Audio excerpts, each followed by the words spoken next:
There's a man in Seattle worth somewhere between $118 and $170 billion. More money than most countries hold in national reserves, more than Elon Musk had before Tesla took off. He could buy anything on Earth. And the car he actually drives to work every morning? A Ford Fusion. He once forgot an entire rental car in a parking lot, flew out of the city on a private jet, and left it abandoned for weeks. He was already worth tens of billions when it happened. Trust me, number one will blow your mind. But here's the thing. You can't understand how Steve Ballmer ended up at the very top of this city without seeing who he's standing above. A gaming billionaire funding submarines into the deepest ocean trenches on Earth. A woman who walked away from a divorce with $38 billion and started giving it away with no strings attached. A century-old trucking dynasty so private, most Seattleites have no idea they exist. So before we get to the Ford Fusion billionaire, the single richest person in the entire state, we're counting up through 8 of the families that quietly own Seattle. And they only get crazier as we climb. By the time we reach number 1, you'll understand exactly why the man with $100 billion still drives a Ford. Let's start at number 8. Number 8, the Piggott family. Let's start with a family that isn't known to many people outside Seattle, but that's exactly how they like it. While Seattle's tech billionaires are busy posting on X and buying sports teams, the Piggott family has been quietly running one of the most profitable manufacturing operations in American history for over a century. Their company, Paccar Inc., was founded in Seattle in 1905 as a railcar manufacturer and eventually evolved into the company that builds Kenworth and Peterbilt trucks. If you've ever seen an 18-wheeler on the highway, there's a reasonable chance the Pigotts made it. Paccar has paid a cash dividend to shareholders every single year since 1941. Not most years, every year. Through World War II, recessions, crashes, and pandemics, the checks kept clearing. The company currently sits on over $8 billion in cash, which is the kind of financial discipline that doesn't come from hustle. It comes from 3 generations of people who simply refused to be reckless. The family controls the company through the largest single block of insider holdings on the board. James Calvin Piggott alone holds over 16 million shares worth roughly $1.8 billion. Mark Charles Piggott, the current executive chairman, holds another 5.4 million. The family's combined position runs into multi-billion territory across private trusts that aren't even fully visible to the public. Their lifestyle is old money in the most literal sense. The family matriarch Theileen Piggott McCone lived in a 32-room Georgian mansion in the Highlands, Seattle's oldest gated forest enclave, where she raised champion thoroughbred racehorses, cultivated extensive botanical gardens, collected antique Chinese artifacts, and hosted high society charity events until she was inducted into the Washington Thoroughbred Hall of Fame. No yacht, no press, no drama, no Instagram. Just a 32-room mansion and a stable full of prize horses. Their philanthropic name is stamped across Seattle University's campus. The Piggott Building, the Paccar Atrium, the Piggott Auditorium, and the family has donated millions through the Norcliffe Foundation, which was established in 1952 and has been quietly funding regional arts, healthcare, and youth programs ever since. They rebuilt entire Boy Scout camps across the Pacific Northwest. Charles Piggott even established an endowed deanship to oversee Seattle University's expanded College of Nursing. Not a wing named after himself. A deanship, the kind of gift designed to outlast the person who funded it by decades. Charles M. Piggott ran Paccar as CEO for over 30 years. He lived so privately that most Seattleites had no idea who he was.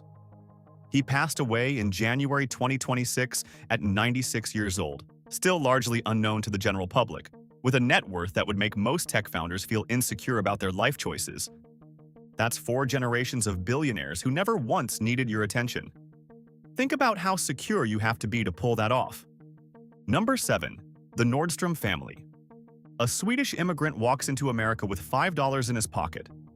A few years later, he strikes gold in Alaska. Then he opens a shoe store. That's not the setup to a joke. That's the actual origin of one of the most recognizable retail dynasties in the world.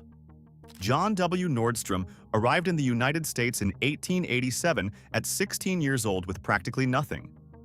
He spent years doing brutal manual labor in logging camps and mines before catching the 1897 Alaskan gold rush at exactly the right moment. He came back with $13,000 and opened a small shoe shop in downtown Seattle. That shop became Nordstrom, and Nordstrom became a $6.25 billion empire. In May 2025, the fourth-generation Nordstrom heirs pulled off something remarkable.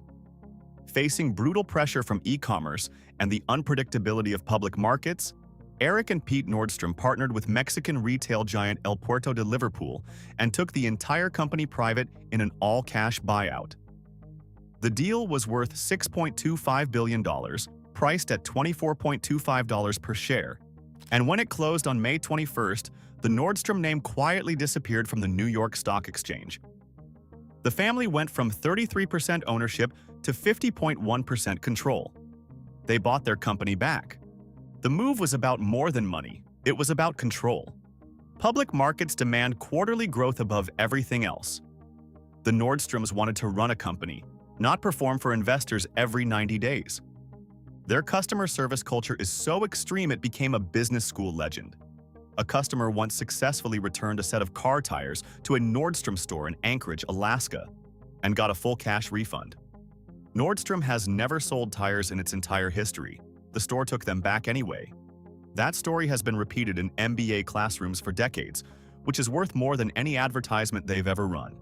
The family compounds sit on the waterfront in Hunts Point, tucked alongside the tech billionaires they predate by a full century. The succession picture is complicated. Only one fifth-generation member, Blake Nordstrom's daughter Alex, is currently working inside the business. But the family has never let internal complexity become public chaos. They've been doing this for 124 years, and they're not stopping now. Number 6. The Schultz family.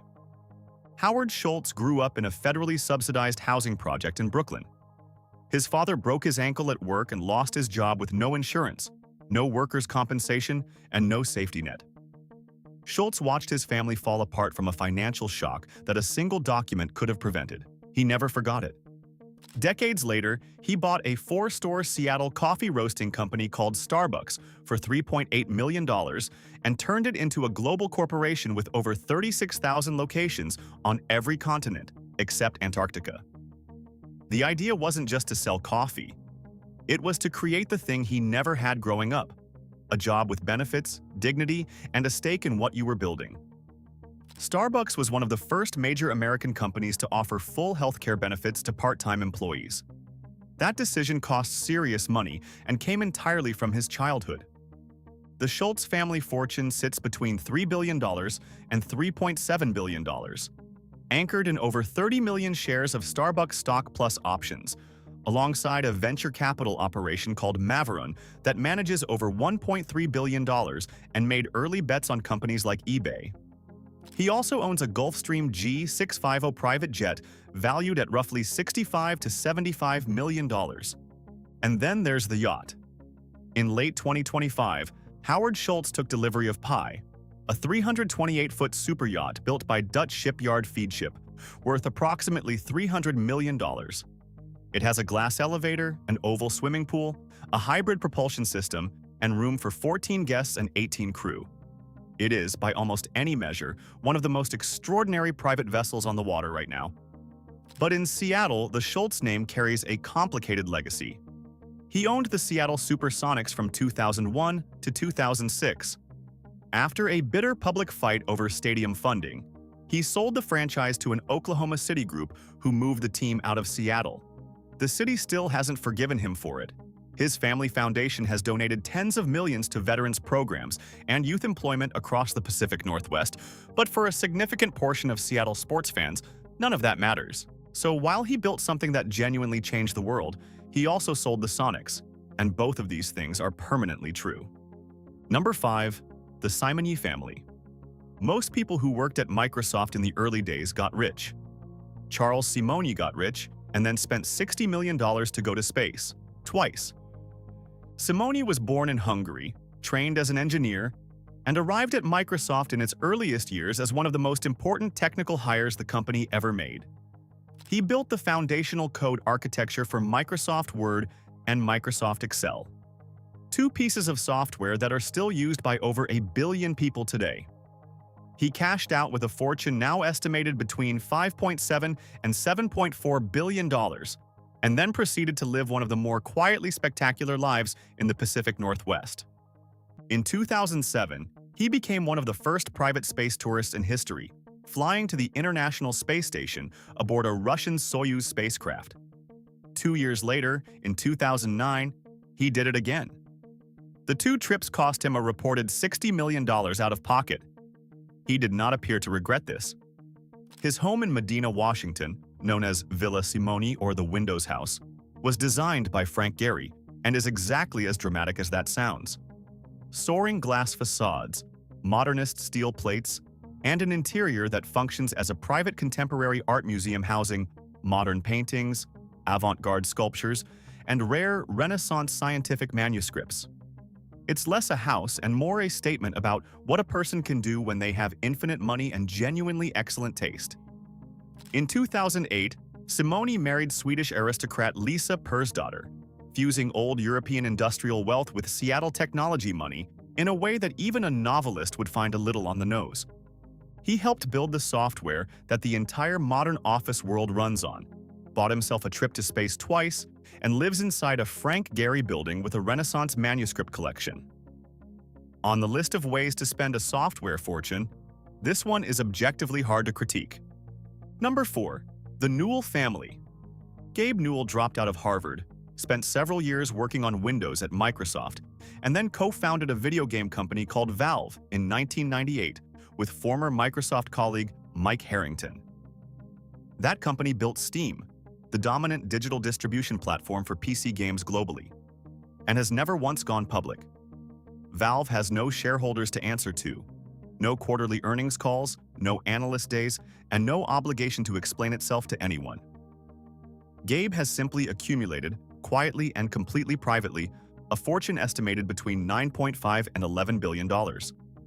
He is also, to an entire generation of internet users, basically a deity. His nickname, Gabin, is referenced in memes, forums, Reddit threads, and online communities with a reverence that is at least partially sincere. He's the billionaire who gamers actually like, partly because he's never done a press tour, never given a corporate keynote about disruption, never worn a turtleneck on a stage, and never sent a weird tweet at 3 a.m. He just built the platform, kept it private, and let it print money for 25 years while Steam quietly captured somewhere between 75 and 90% of the PC gaming market. The European Union has looked at that market share with visible concern. Gabe has not appeared to lose sleep over it. His personal interests, once you dig into them, are genuinely strange and wonderful. He is a serious, knowledgeable collector of custom-forged swords, exotic blades, and rare armor. Not as a decorative hobby, but as a deep obsession with metallurgy, craftsmanship, and the history of weapons making. He maintains an extensive private collection of rare and custom-crafted pieces that very few outsiders have ever seen. And then there's the ocean. Newell has poured hundreds of millions of dollars into deep-sea exploration through his organization Inkfish, which operates advanced submersibles and research vessels to map and investigate the deepest marine trenches on the planet. He is personally funding expeditions into parts of the Earth that no human has ever directly observed, because apparently running the world's most dominant gaming platform isn't quite stimulating enough on its own. He avoids Seattle's philanthropic high society circuit almost entirely, makes almost no public appearances, and has generated more internet mythology per square foot of public presence than any other billionaire alive. Somewhere at the bottom of the ocean right now, there is a Gabe Newell-funded submarine. Yup, you heard that right. Number 3. The Allen family. Paul Allen co-founded Microsoft with Bill Gates in 1975, got pushed out of the company a decade later after a diagnosis of Hodgkin's lymphoma, and still ended up with roughly $20 billion by the time he passed away in 2018. What he did with that money over the following decades is genuinely one of the more remarkable stories in the history of private wealth. He owned the Seattle Seahawks. He co-owned the Seattle Sounders. He owned the Portland Trail Blazers. He funded the creation of the Mo-Pop Music Museum on Seattle's waterfront. He launched the Allen Institute for Brain Science. He bankrolled Spaceship One. the first privately funded aircraft to reach the edge of space. He owned a 414-foot explorer yacht called Octopus that had a recording studio, a basketball court, 2 submarines, and a separate remotely operated vehicle for deep-sea research. He funded expeditions to locate sunken World War II warships scattered across the Pacific Ocean floor, not for any institution or research body, but essentially because he wanted to and had the money to make it happen. The man treated private wealth like a science fiction novel and kept adding chapters. Since his death, his sister Jody Allen has controlled the Paul G. Allen Trust and Vulcan Inc., the family's primary investment vehicle, which manages over $20 billion in assets. Vulcan essentially master-planned Seattle's entire South Lake Union neighborhood, which is now home to Amazon's global headquarters campus. They didn't just invest in the city's growth, they drew the map and then developed the land underneath it. The Trailblazers were sold to Tom Dundon for $4 billion in 2024. The Seahawks remain in family hands, though Paul's estate contains a legal mandate requiring Jody to eventually sell the franchise and donate all proceeds to charity. NFL Commissioner Roger Goodell has confirmed the timeline is entirely at Jody's discretion. Jody's tenure has not been without turbulence. In 2013, 5 former private security guards filed lawsuits accusing her of sexual harassment, unethical conduct, and bribing customs officials to smuggle rare animal bones out of Antarctica and Africa. The lawsuits were settled out of court, quietly, the way these things tend to go when the other side has unlimited resources. Paul Allen spent his fortune trying to understand the universe, the brain, the ocean, outer space, ancient history. Jody is sitting on a legal obligation to eventually give the Seahawks away and hand the billions to charity. Someone in Seattle is going to write a very long book about this family. Number 2, the Scott family. In 1994, McKenzie Scott helped her then-husband Jeff Bezos pack book orders in a rented garage in Bellevue, Washington. She was one of Amazon's first employees, managing logistics and operations during the years when the company was still small enough that every person in the building mattered enormously. 25 years later, her divorce settlement transferred $38 billion in Amazon equity directly into her name, making her one of the wealthiest people on the planet essentially overnight. Her current net worth sits somewhere between $28 and $37 billion, fluctuating with Amazon's stock price. That range alone, a $9 billion swing depending on the day, tells you something about the scale of what she's working with. What she has done with it is almost structurally unusual for someone at that level of wealth. She runs a philanthropic operation called Yield Giving, and instead of building a massive foundation with layers of staff and bureaucracy and multi-year grant cycles, she simply identifies organizations doing important work and writes them enormous checks with no strings attached. No reporting requirements, no branding obligations, no renaming of buildings. She has distributed billions of dollars to education, healthcare, community organizations, and food banks across the country, often to organizations that had never received a major gift before and had no idea it was coming.